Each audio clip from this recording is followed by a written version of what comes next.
Hello, it's me, Darlene Vlog.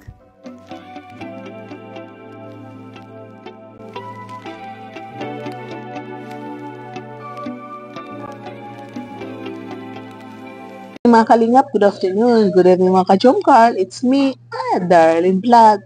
So mga ka-Chumkarl, dahil alam po natin lahat na napanood niyo itong pag-travel nila sa Thailand. Pero, siyempre gusto ko lang ng short clip lang muna. Dahil busy tayo, marami tayong ginagawa. So, papakita ko, ibabalik natin yung pumunta sila sa Safari Park, yung may Elephante.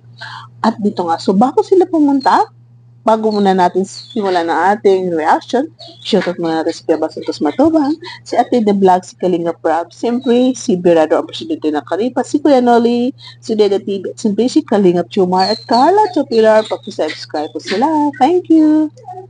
Ang ka-Chumkar, bago sila pumunta sa Safari Park, anong OTTD ni Carla? Siyempre yung pedal niya na may backless, tapos mahaba na pedal, at si Jomar, yun nga, thigh, polo, at yun nga, aka nila si Bibirabay na palang anak na nila, di ba, ang cute nila. So, dahil kung si Jomar, so, hindi pwede makita ang likod ni Carla, kaya dapat magsuot ka nito, di ba? So, hindi natin alam, baka binawala niya si Carla, or baka talaga lang, ayaw rin ni Carla, ipakita mo na ang kanyang likod. So, ito nga, tingnan niyo natin, di ba?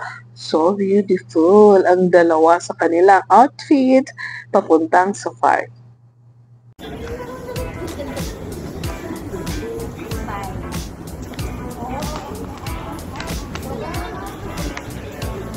Yun nga, di ba? Nakita natin ang dalawa. Sila yung una-unang pinasakay ni Kalinga Prab na may sila.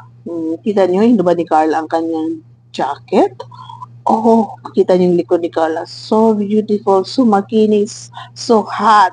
Mapapawaw ka. Kahit nga si Kalinga Prab sabi niya ganda ni Carla. So ito nga, nag-raincoat sila. Bakit kaya nag-raincoat ang mga yan? Nasasakay lang naman ng elepante. So, kaya sila nag-raincoat, baka alam na iba ito, baka sa hindi nakakaalam, na baka biglang umulan, or baka biglang idadaan yung safari sa mapuputik, na siyempre matalsikan sila. So, yun ang purpose ng kanilang raincoat. Kita niyo raincoat nila, hindi na masyado makapal. So, pang lang yun, pang protection sa suot ng mga traveler. Nasasakay na elepante. So big.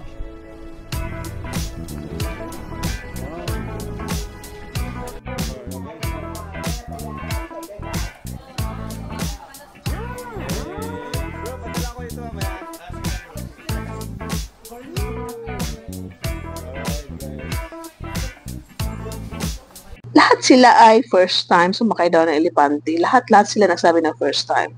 Ako nakakita ko ng elepante doon lang sa Manila Zoo noong doon pa kami nakatira.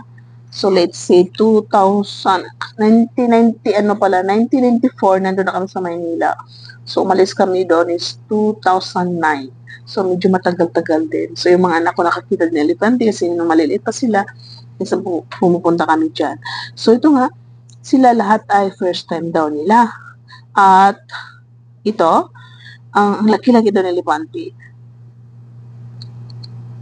Ang package ng pinunta nila Kalinga Prab ay simple sumakay ng elepante. Kasi pag pumunta ka sa Thailand, may package diyan yung may elephante show, may mga show ng elepante dyan, may crocodile sa loob na yan. So, pinili nila yung sasakay ng elepante. At ito nga, ang dalawa, sumakay na sila ng elepante na talagang kinikilig sila na sabi nila na nakakatakot, this is real, na parang, oh my God, nasasabi nila. Dahil itong elepante, tuloy-tuloy ang paglalakad at matirik. So, imagine niyo bakit kasi sila sumisigaw na nakakatakot? Dahil nga, itong elepante siyempre umaakyat, bumababa, so matirik. Nakita niyo yung upuan ng dalawa na parang shine, madudulas yan. So, simple pagbababa ng elepante, yung puwit mo masislide, at yung paa nila nakabitay lang, nakahang. So, hindi pwede, bumato yung paa nila sa elepante. So, pagbababa ang elepante, mapapasigaw ka talaga na, oh my God, oh my God. So, ang dalawang ito, hindi pwede mag-holding hands dahil kung naalala niyo yung kaliwang kamay ni Jomar nakahawak sa upuan, yung kanan niya ay nakahawak ng kamera at ito si Carla rin ay nakahawak ng kamera. Ang kanang kamay niya dahil bigay ni Kalinga Prab ang kanyang kamera na bitbitin daw ng dalawa. Hawak-hawak ni Carla ang kanyang bag na may cellphone. So ang dalawang ito ay hindi pwede mag-holding hands nang sila ay magsasabi na nakakatakot. Oh my God, this is real. So, ang ginawa lang dalawa ay nagsigaw. So, ito nga, oh my God, this is real. Ang mas nagagawa ng dalawa sa takot. At matirik nga. At, yun nga, panoorin po natin.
Kuya, baka mag-grocery. Nakakatakot. Pinaparawisan ka lang.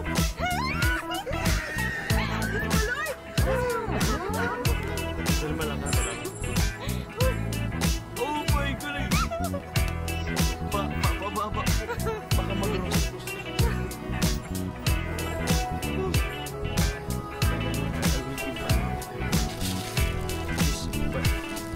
Ay, wait lang. Carl, alam mo.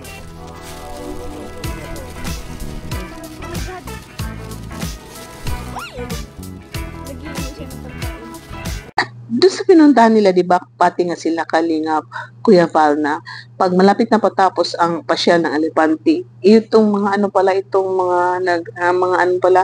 mga driver ng Elepante, may mga business din pala. Nag-offer sila ng kanilang anik-anik, ng kanilang produkto, ng mga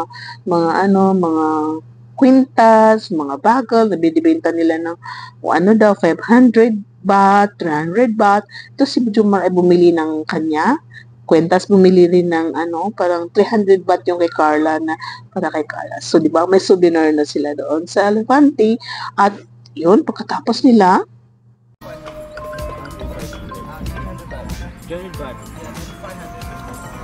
ito naalala niyo mga kachumkal, pagkatapos nila sumakay ng Elepante, di ba, bumaba na sila, may free snack doon at yung mga kung maalala nyo, may nakikita kayo na may nakatay dun sa mga gilid-gilid. Ito yung mga cameraman, photographer. Isa sa business ng safari yan, yung pipicturean yung mga riders, yung mga tourists, then ibibinta yung yung pictures nila naka-frame. So, yun ba? So, maganda dahil ang dalawang ito, ang team ng Team Kalingap ay may nagsaya sila, nag-enjoy sila diyan sa safari. At siyempre, may mga souvenir din sila.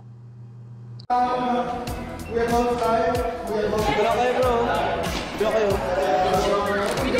Binibili talaga ni Papa mo yung picture na niya.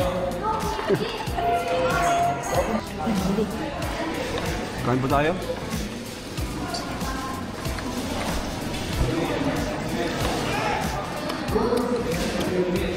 Number sa tayo guys. Iba-iba content. Nasa Elepante. Yan po nagtatapos ang ating short clip video lang ng kanilang anniversary. Ganun lang man po. So, sana nag-enjoy kayong lahat. Please, paki-like ang ating video. Paki-share sa inyong GC. Paki-subscribe din po. At sa lahat ng Jomcar, community, Team Kalingap, Team Kalingap supporters, Kalingap partners, lahat ng Jomcar community, Jomcar fans for life, solid Jomcar supporters, at solid Jomar marathoners. God bless you all. And see you in my next vlog. And thank you for watching. God bless you. And bye!